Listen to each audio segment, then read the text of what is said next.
ታሪክና እንትጅምር ብ1887 ኣብ ኣሜሪካ ትርከብ ሓንቲ ግዛት ዝነብሩ ሓንቲ ኣዶ ምስ ወዳ እንዳርኣየና እዩ።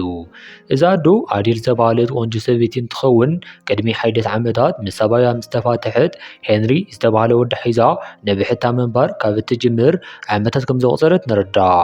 ሓደ መዓልቲ ምስ ወዳ ናብ ሱፐርማርኬት ከይዶም ንብረት እንዳገዝኡ እንዳሃለው ፍራንክ ዝተባሃለ ሰብ ናብ ሄንሪ ብምምፃእ ንሄንሪ ናብዚ ሱፐርማርኬት ምስ መን ከም ዝመፀ እንትሓቶ ሄንሪ ድማ ምስ ኣዲኡ ከም ዝመፀ ንፍራንክ ይምልሰሉ።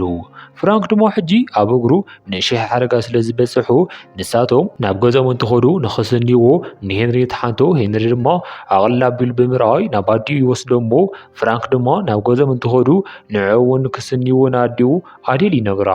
ኣዴል ግን ፍራንክ ዘይፈልጥዎ ሰብ ንክስንይዎ እንትሓቶም ስለ ዝተደርደርቶ ከምዘይትስንዮ ብትሕትና እንትነግሮ ፍራንክ ናይ ወዳ ክሳድ ብድሕሪት ብምሓዝ ዝበላ ነገር ዘይትገበር እንተኮይና ንሄንሪ ከም ዝወዶ ይነግራ።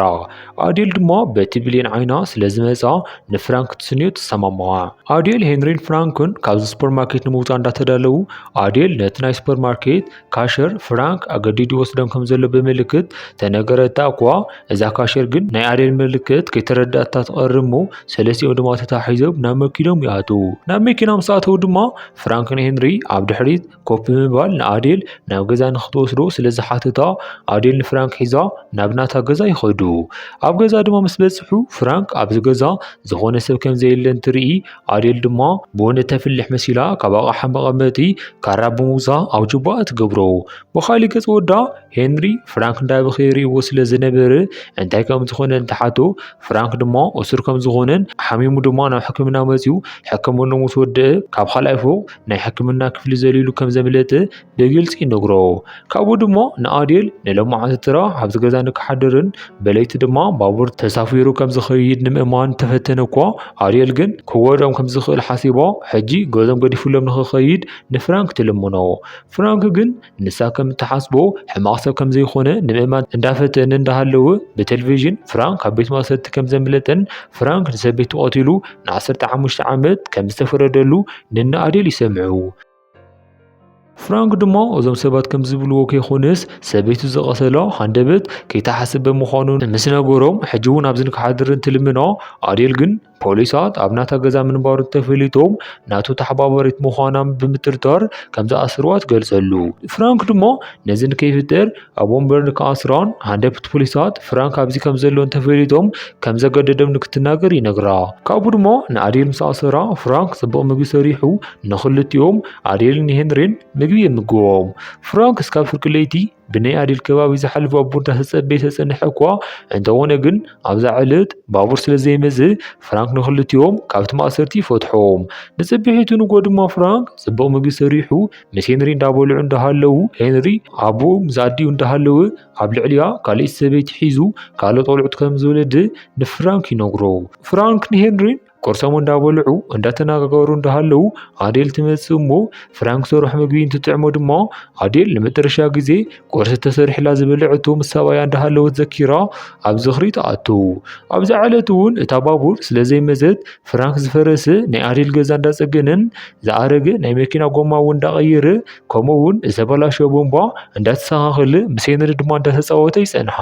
ድሕሪ ፋድስ ድማ ኣዴል ፍራንክ ዝገበረላ ነገር ዘኪራ ዝተቐደደ ስሪኡ እንዳሰፈየትሉ እንዳሃለወት ሃንደበት ናይ ኣዴል በሪ ብሓይሊ ክንኳኳሕ ብምጅማሩ ፍራንክ ደንጊፁ ንኣዴል ብምሓዝ ንሄንሪ ነቲ በሪ ንክኸፍቶ ይዝዞ።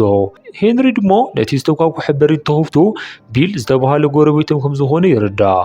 ቢል ድማ ንዕኡን ንኣዲኡን ኣፕል ከም ዘምፀሎም ብምንጋር ኣብ ቴሌቭዥን ድማ ሓደ ገበነኛ ከም ዘምለጥ እንዳተነገረ ስለ ዝኾነ ንባዕሉን ንኣዲኡን ንክሕልው ንሄንሪ ይነግሮ። ዘይፈለጥካ ኣብዚ እንዲዩ ዘሎ ብዝኾነ ሳብስክራይብ ላይክ እንዳገበርኩም ጋይስ ልመና ትደልዩ ዲኹም ኮንኩም ለሚነ ስለ ዘይክእለየ ሳብስክራይብ ግበርለይ ወላ ብሓይሊ ግበርለይ።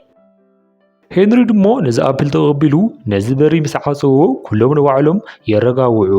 ካብኡ ድማ ዝመፀ ኣፕል ተጠቂሞም ጽቡቕ ምግቢ ከመይ ከም ዝስራሕ እንዳረዮም እንዳሃለወ ፍራንክን ኣዴልን ካብ ዝኾነ እዋን ንላዕሊ ሕጂ ይቀራረቡ።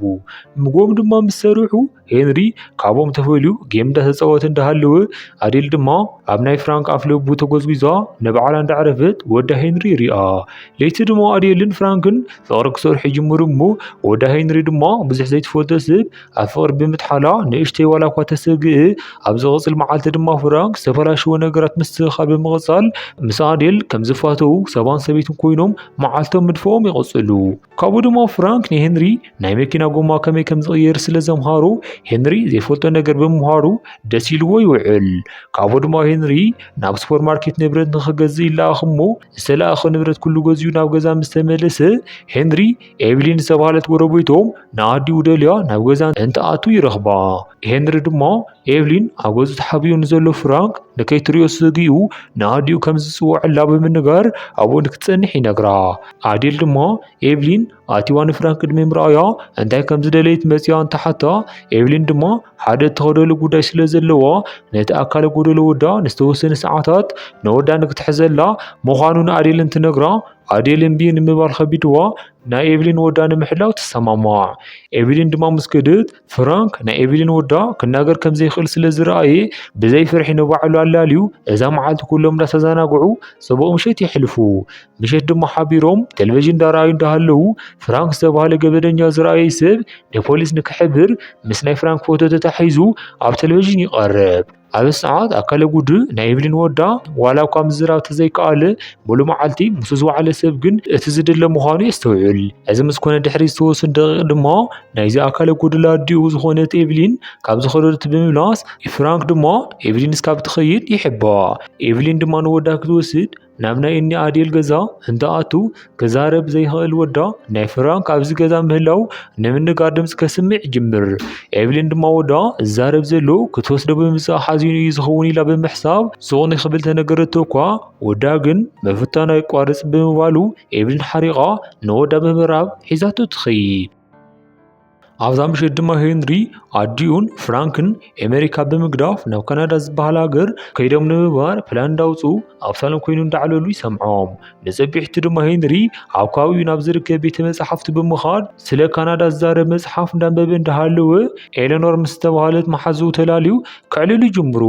ኣብ ማእኸል ዕላሎም ድማ ሄንሪ ምስ ኣዲኡን ሓድሽ ኣፍቃሪኣን ብምዃን ናብ ካናዳ ንምኻድ እንዳሓሰቡ ምዃኖም ንኤሌኖር እንትነግራ ኤሌኖር ድማ ብዙሕ ግዜ ዝተፋታ ሓዴታት ሓድሽ ኣፍቃሪ እንተሒዘን ንደቀን ብዙሕ ግዜ ከም ዝሂባ ትነግሮ። ወሲኻ ንሄንሪ ድማ ኣዲኡ ካሊእ ወዲ ተመርዒዓ ካብ ሂወታ ቅድሚ ምውፅኡ ንሱ ንኣፍቃሪያ ካብ ሂወቶም ንክተወፅኦ ኤሌኖር ትመኽሮ። እዚ ዘረባ ድማ ንሄንሪ ስጋት ንከሓድሮ ስለ ዝገበሮ ሄንሪ ንፍራንክ ብፖሊስ ንምክትሓዝ ክሓስብ ይጅምር።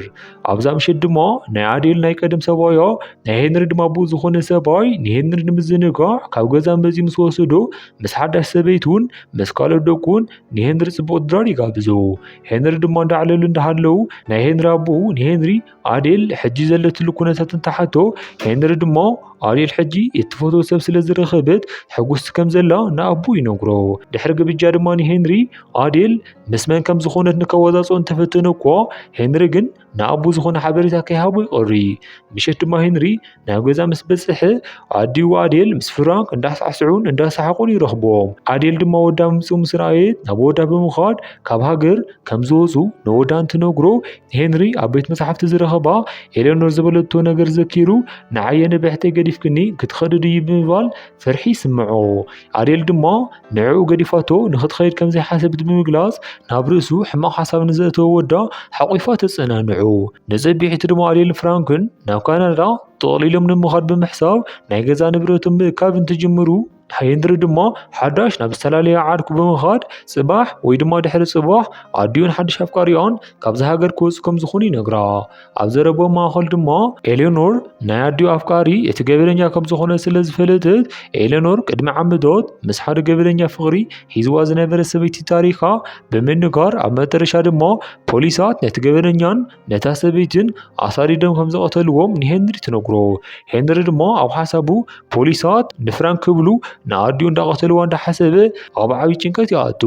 ኤሌኖር ድማ ቀልጢፋ ንሄንሪ ከንፈሩ ብምስዓም ብዙሕ ከይፈለጠቶ ክፍለያ ምዃኑ ገሊፃ ክልቲኦም ናብ ገዝኦም ይምለሱ።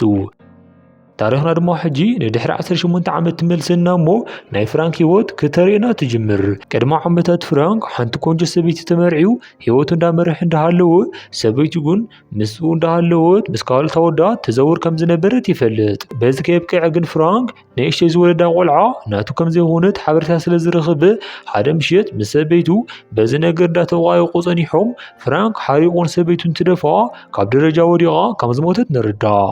ኣዝዩ ብዘሕዝን ኩነታት ፍራንክ ምስ ሰበይቱ እንዳተቋየቆ እንዳሃለወ ንክትሕፅብ ኣብ ማይ ገሪሮማ ንዝነበሩ ጓሎም ብማይ ምምላእ ምክንያት ከም ዝሞተት ንርዳእ። ታሪኽና ናብ ሕጂ ትመልሰና እሞ ኣዴልን ፍራንክን ካብዚ ገዛ ንምውፃእ ሓደ ሓደ ስራሕትን ገዛ እንዳፀረዩ እንዳሃለውን ሄንሪ ድማ ንኣቦኡ ናይ መሰናበቲ ደብዳቤ ብምፅሓፍ ናብ ኣቦ ብምኻድ ኣብ ፖስታ ሳጥን ኣቐሚጡ ናብ ገዝኡ ክምለስ ይጅምር።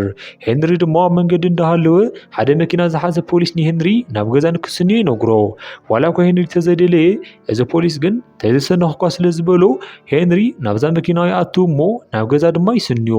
እዚ ፖሊስ ድማ ናብ ገዛ እንትበፅሕ ኣዴል ንብረታ ናብ መኪና እንትፅዕን ብምርኣዩ እዚ ፖሊስ ካብ መኪና ብምውራድ ንእሽተይ ምስ ሓገዛ ንኣዴል ተሰናቢቱ ናብ ስርሑ ይኸይድ። ነዚ ዝረኣየ ፍራንክ ድማ ንኣዴል ቀልጢፎም ካብ ሃገር ክወፁ ከም ዘለዎም እንትነግራ ኣዴል ዘለዋ ገንዘብ ካብ ባንኪ ንምውፃእ ምስ ሄንሪ ተታሒዞም ናብ ባንኪ ይኸዱ።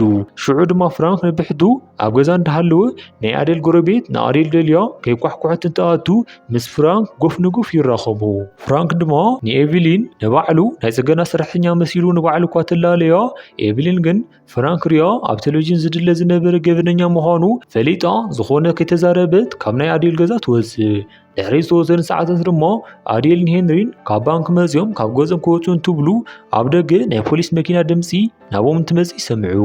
ንና ኣዴል ዋላ እኳ እዚ ኣብ ናይ መጨረሻ ሰዓት ምፍጣሩ ልቦም ተተሰበረ ፍራንክ ግን ንዓቶም ተሓባበርቲ ነዘይምግባር ኢዶም ዝኣሰሮም ንኣዴል ድማ ከም ዘፍቅራ ነጊሩ ኢዱ ድማ ንፖሊስ ብሰላም ይሂብ። እዚ ድሕሪ ምዃኑ ዝተወሰኑ ዓመታት ድማ ሄንሪ ዓብይ ሰብ ከም ዝኾነን ሕጂ ድማ ናይ ባዕሉ ዓብይ እንዳባኒ ከም ዝኸፈተ ንሪኦ። ድሕሪ ዓመታት ድማ ሄንሪ ኣብ ቤት ማእሰርቲ ካብ ዘሎ ፍራንክ ደብዳቤ ይበፅሖ እሞ ሄንሪ ነዚ ደብዳቤ ከፊቱ እንተንብቦ ፍራንክ ክፍታሕ ምዃኑ ይንብብ። ኣብ መጨረሻ ድማ ፍራንክ ንሄንሪ ድሕሪ መፅሓፉ ዝተወሰነ መዓልቲ ካብ ቤት ማእሰርቲ ወፂኡ ናብ ኣዴል ገዛ ብምዃድ ቅድሚ ዓመታት ዝጀመሩ ፍቕሪ ከም ሓዱሽ ጀሚሮም ንምቕፃል እንዳተስማምዑ እንዳረኣና ታሪኽና ኣብዚ ትውዳእ። ፊልምና እንትፈትኹም ላይ ግበርዋ። ናዚ ቻናል ሓዱሽ ዝኾንኩም ሰብስክራይብ ምግባርኩም ኣይትረስዑ። ሰላም ረህዋን ህዝብና ፀፅብኡ ንዓኹም ሰብስክራይብ ድማ ንዓና